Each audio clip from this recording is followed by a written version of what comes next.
Reporters also like to ask open-ended questions like, what's next? So share with us what you think are the 2 or 3 next things in the pharmaceutical world. Well, the Affordable Care Act is still baking into our system here. So the rise of accountable care organizations and how they are making holistic decisions on overall cost is something which is still cooking. That will change the way doctors take decisions around biosimilars in this context. Because they'll now care about totality of cost. They might find savings on biosimilars help them afford more targeted cancer therapy for a personalized treatment that may be more expensive. So there's a whole lot of range for dimensions on that. The pipeline for breakthrough new cancer drugs is what I would call, in kind of very cocktail party language, stacked.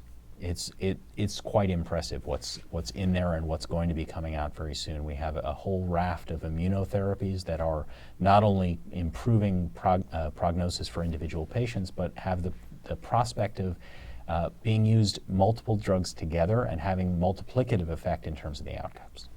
And that's only challenging in the sense that if each of them is expensive and you add them together, we have a greater concentration of cost, again, in the very few people who are unfortunate enough to get cancer. But we have, since President Nixon declared war on cancer in '72, we have made a substantial amount of progress, but not enough. We still don't have substantial progress in some tumors. Pancreatic cancer is one which is horrific in terms of the very fast progression that sometimes takes weeks and really kills people that quickly. It's really horrible, and there's a number of others. We made tremendous progress on childhood cancers and leukemias and lymphomas, and there's a lot of benefit in terms of overall survival, but what we're looking at is just a boatload of new options. And at the same time, we're looking at a health system that's saying, how do I decide what's worth it? So we're looking at how does the health system start using evidence, and oftentimes they're looking to use real-world evidence, so they want to be able to take big data from massive databases and electronic medical records, which are also incentivized in the health law, to study what happens in the real world.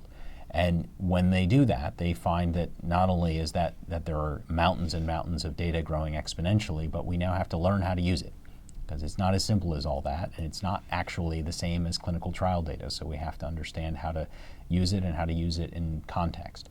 And so looking forward in the next few years, I think what we see is a challenge if the innovation is as good as it could be, and if it all comes at once, then you'll see a continuation of escalating costs that we will have to figure out a way to put a damper on. At the same time, as I said, we have the Affordable Care Act that is helping us bend the cost curve and has had some very good effects in its first 5 years. So those trends will come and hit each other square in the face. And the questions that we have about, we have been incentivizing innovation to save lives and improve lives for decades. Can we afford everything that pops out the other end of that engine? And how do we make decisions about that? And how do we make decisions so that there's equality? If we have very high-cost medicines and some people can get them and some people can't, is that the health system in the country that we want? Those are some interesting questions I'm looking at, and biosimilars are part of that. They're part of taking that wave of innovation and making it somewhat more affordable. But it's a much more complicated story than just, can I have it cheaper, please?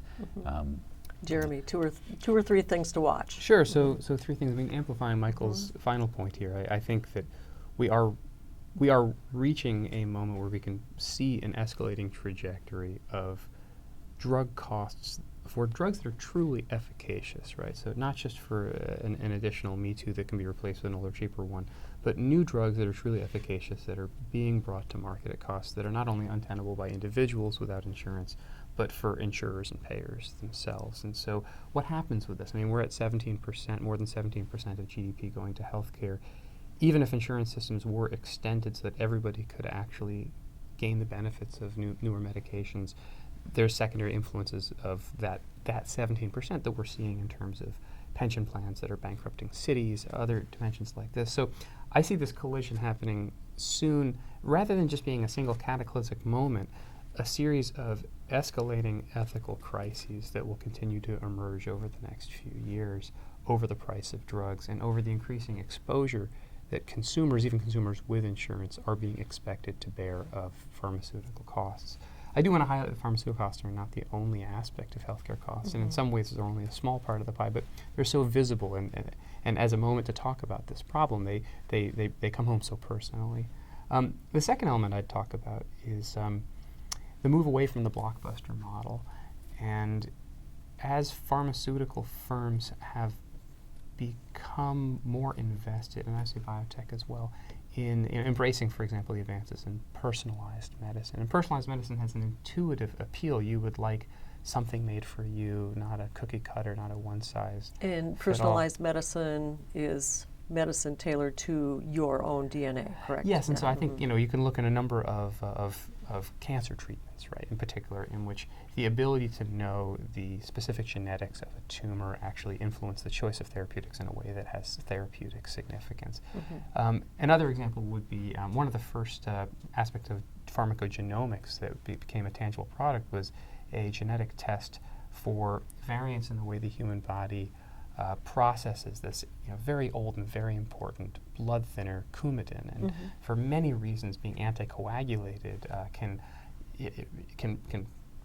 do amazing things to help prolong someone's life. I can't list. I don't want to list the whole range of diseases right now, but there's anticoagulation produces this key problem for physicians and patients. You want to be just the right amount of anticoagulated. If you have too much, then you're vulnerable to having spontaneous bleeds in your head. You can have a stroke and die. If you have too little, then you're prone to having a clot, which can actually be thrown to your head, and you can have a stroke and die. So this drug Coumadin, it turns out that it's very hard to predict how people will get to the sweet spot in that curve. But a pharmacogenomic test was devised to help look at the way the liver processes the drug and then help predict and get people started on the right dose immediately. The reason I highlight this example and take a moment to describe it is we have an arena in which what becomes important in the era of personalized medicine, or precision medicine is a term now being favored, is that the focus is no longer on the drug Coumadin, which was a huge drug in its day but is now generically available and very cheap and no one's making too much of a profit off of it, but on the test. And the test itself governs the use of the drug. So I see the pharmaceutical sector as increasingly being like a Gillette razor, for example, where you buy the razor, but what you really need are the blades, so that actually the therapeutic and the diagnostic become coupled. Now, diagnostic tests for pharmacogenomic conditions are extremely expensive. It's easy to find a test that will cost $10,000 just for the test to tell you which variant of drug to be on. And I think the healthcare system has not found at all how to pay for these things, but it's becoming a part of pharmaceutical market valuation. It's not just the drug anymore, it's the drug and the diagnostic. And the last thing I'd say is, as I look towards the future of biosimilars in particular, I'm struck by the question of who is developing biosimilars. And it's a different cadre of players than jumped into the early generics market in the 60s and 70s. For the most part, it's established players. It's larger companies. It's companies with enough capital and research capacity to do so.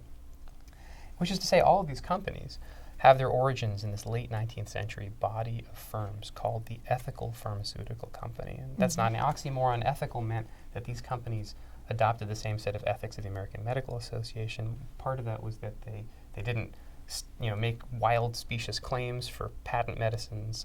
They in fact didn't patent. That was actually a key part of being an ethical pharmaceutical manufacturer in the very beginning. And that they didn't advertise to the general public. They only advertised to physicians. That made so firms that Eli Lilly, Bristol Myers Squibb, these all began as ethical firms. But the reason I want to emphasize this point is that at the beginning of the 20th century, most of these firms did not have research laboratories. That's just not what they did. They didn't take out patents on products and then have exclusivity over that product. They all had roughly the same suite of